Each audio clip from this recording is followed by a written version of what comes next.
രാഹുൽ മാങ്കൂട്ടത്തിലിനെ കോടതി വീണ്ടും റിമാൻഡ് ചെയ്തു എന്ന വാർത്തയാണ് നമ്മൾ കേട്ടത്. അതിൻ്റെ വിശദാംശങ്ങൾ നൽകിയത്. അതേസമയം രാഹുൽ മാങ്കൂട്ടത്തിൻ്റേത് സമാനമായ കേസ് അല്ല മുകേഷിൻ്റെ കേസെന്ന പ്രതികരണം ഇന്ന് PK ശ്രീമതിയുടെ ഭാഗത്തുണ്ടായി. തെറ്റായ കാര്യങ്ങൾ നടന്നാൽ തെറ്റാണെന്നും അന്നും പറഞ്ഞിട്ടുണ്ട്, ഇന്നും പറഞ്ഞിട്ടുണ്ട്. സ്ത്രീകളെ വസ്തുവായി കാണുന്ന മനോഭാവം പലർക്കുമുണ്ട്. അത് അനുവദിക്കാൻ കഴിയില്ല എന്നും PK ശ്രീമതി പറഞ്ഞ ആ പ്രതികരണം കൂടി. രാഹുൽ മാങ്കൂട്ടത്തിൻ്റെ കേസിനോട് സമാനമായിട്ടുള്ള ഒരു കേസും ക്രിമിനലിസത്തോട് കൂടിയിട്ടുള്ള ഒരു കേസും ഇവിടെ ഉണ്ടായില്ല.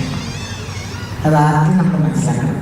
രാഹുൽ മാങ്കൂട്ടത്തിൽ പെൺകുട്ടികളെ പീഡിപ്പിക്കുക അല്ലെങ്കിൽ മറ്റേതെങ്കിലും തരത്തിലുള്ള അതെന്തോ ആവട്ടെ, എന്താണ് പിന്നീട് ഉണ്ടായത് എന്നത് ഓരോ ദിവസവും വരുന്ന വാർത്തകളിലൂടെയാണ് ഞങ്ങൾ മനസ്സിലാക്കുന്നത്.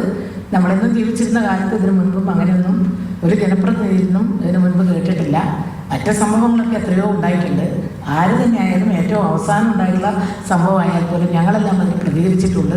അതിനോട് ഞാൻ യോജിപ്പില്ല. അതിശക്തമായിട്ടുള്ള നടപടികൾ എടുക്കണം എന്നുള്ള അഭിപ്രായക്കാരാണ് ഞങ്ങളെല്ലാം. ഞങ്ങളുടെ സംഘടന എന്നും അതിനുവേണ്ടി നിലകൊള്ളുന്നു.